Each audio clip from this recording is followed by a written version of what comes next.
periodos en los que hay mayores casos de circulación de influenza conocidos como brotes estacionales. Y aunque la influenza ha existido desde la humanidad, antes era considerado como una bacteria, hoy en día tiene su origen viral.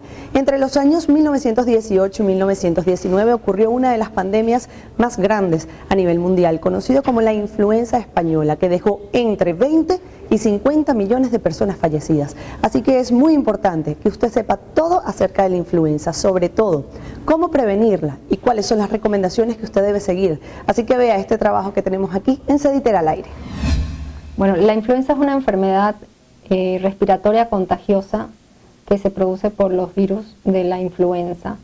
Es una enfermedad que puede ser leve o limitada e incluso llegar a tener complicaciones bastante importantes. Infecta normalmente la nariz, la garganta y los pulmones. Es producida por los virus de la influenza. Hay 3 tipos que son A, B y C. Los tipos A y B son los encargados de causar la influenza estacional en la época lluviosa. Bueno, recordemos que la influenza le da a todo el mundo. Cualquier persona tiene riesgo de padecer influenza. Lo que siempre nos preocupa a nosotros son los pacientes de riesgo. Realmente todo el paciente que una vez que se siente con mucha sintomatología, se siente muy fatigado, se siente con mucha dificultad respiratoria, recordemos que puede haber fiebre, dolor de cabeza, secreción nasal, dolor de garganta, pero sobre todo cuando se siente con compromiso respiratorio, que se siente con dificultad respiratoria, no hay que esperar que llegue ese momento. Pero si usted nota a una persona que tiene esa dificultad respiratoria, no espere. Llévelo inmediatamente, sobre todo si está dentro de lo que llamamos grupo de riesgo. ¿Cuáles son los grupos de riesgo? Extremos de la vida, niños, adultos mayores, o sea, cualquier paciente mayor de 65 años, los que tienen alguna comorbilidad, diabético, hipertenso, sobre todo los diabéticos, hipertenso, embarazadas, importante, no esperemos la embarazada rápido, siempre hay que atenderla rápido por cualquier cosa, pero aquí con mayor razón.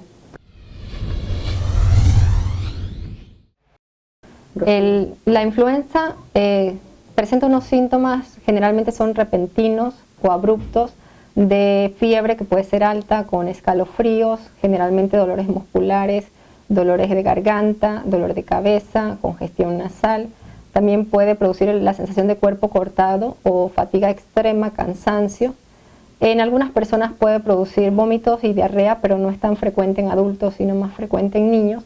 Generalmente es una enfermedad autolimitada, pero en algunas ocasiones puede complicarse y producir infecciones pulmonares, ya sea por el mismo virus produciendo una neumonía viral o por una sobreinfección bacteriana que produce entonces una neumonía bacteriana secundaria, lo que puede llevar a hospitalizaciones e incluso a tener necesidad de requerir cuidados intensivos y finalmente llevar a la muerte. ¿Cómo se propaga o se contagia la influenza? La influenza se propaga de persona a persona a través de las gotitas que se expelen a la hora de hablar, toser o estornudar y que viajan en el aire más o menos a una distancia de 1 metro. Estas son inhaladas por las personas y producen la enfermedad. Otra manera de contagio también menos frecuente es al tocar algún objeto que esté contaminado con el virus de la influenza y tocarse ya sea la boca, la nariz o los ojos, y de una manera es inhalada al organismo. Las personas pueden contagiar de influenza un día antes de presentar síntomas, incluso hasta 5 o 7 días después de que los síntomas han iniciado. En los niños pequeños o en las personas que tienen alteraciones en el sistema inmunológico pueden contagiar incluso un poco más de tiempo. El periodo desde que se obtiene la enfermedad hasta que se inician los síntomas, o sea, el periodo de incubación puede ser de 1 a 4 días. En promedio unos 2 días, y en este tiempo la persona puede contagiar a otras personas. Hay que diferenciar los de riesgo, rápida atención, apenas tengan un cuadro, sobre todo ahora que estamos en esta época en que hay muchos cuadros, casi una epidemia. Entonces este grupo de riesgo, atención rápida. Lo que no está en el grupo de riesgo, podemos darle un seguimiento, ver cómo está, si no hay un compromiso respiratorio, entonces, bueno, podríamos, como quien dice, darle un seguimiento en casa. Pero cualquier paciente de riesgo, apenas usted vea que tiene una sintomatología inicial, es mejor atenderlo rápidamente y, de ser posible, empezarle un tratamiento aunque no tengamos una prueba diagnóstica que nos diga que lo tiene. Es preferible tratar y después quitar, a no tratar, después tener y qué problema después, entonces tratarlo. Ya es más difícil, mucho más difícil. Hoy en día tenemos que usar un medicamento que se llama oseltamivir. Hay otros nasales que se usan de uso nasal, pero el que se cuenta en Panamá y el que se ha usado por mucho más tiempo, con buenos resultados, se llama oseltamivir. Lo ideal es iniciar dentro de las primeras 48 horas después que empieza el cuadro clínico, es su mayor efectividad. Entre más temprano, mejores resultados, una respuesta más rápida y menos riesgo de complicación.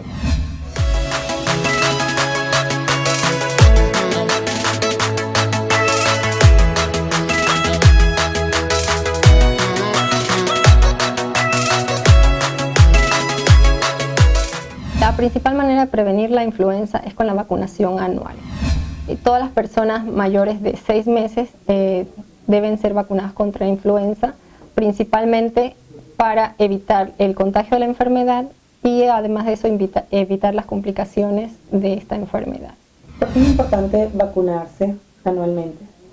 Es importante por 2 motivos principalmente. El primero es porque el sistema inmunológico luego de la vacunación va disminuyendo a medida que pasa el tiempo y por lo tanto es necesario vacunarse anualmente para que tenga una protección óptima. Bueno, el principal beneficio de la vacunación es evitar que se contraiga la enfermedad. Además de eso, en caso que se contraiga, pues puede tener una enfermedad mucho más leve que si no tiene la vacuna colocada. Otro beneficio al colocarse la vacuna contra la influenza es evitar el contagio a las personas que están en su entorno, sobre todo si son vulnerables a enfermedades graves como pacientes o personas mayores de 65 años, niños pequeños, embarazadas. De esta manera se evita el contagio a otras personas. Los efectos secundarios que produce la vacuna de la influenza generalmente son los que puede producir cualquier vacuna, que pueden ser sobre todo a la hora de la colocación de la inyección, eritema o enrojecimiento o dolor en el área de la colocación. Pueden algunas personas producir algo de fiebre baja, pero en ningún momento produce el síntoma de la influenza ni la enfermedad. Las diferencias entre un resfriado común y la influenza, ¿cómo saber? Sí, el resfriado común y la influenza tienen algunas características muy similares, sobre todo los síntomas respiratorios de congestión nasal, tos, pero la influenza es un cuadro mucho más intenso y mucho más importante que el resfriado. Los síntomas, sobre todo de dolores musculares, de dolor de garganta, de malestar general, son mucho más importantes y más marcados que en un resfriado común. El paciente está en mal estado general con síntomas respiratorios, mientras que en un resfriado la persona suele tener buen estado general, pero con congestión nasal o tos o expectoración.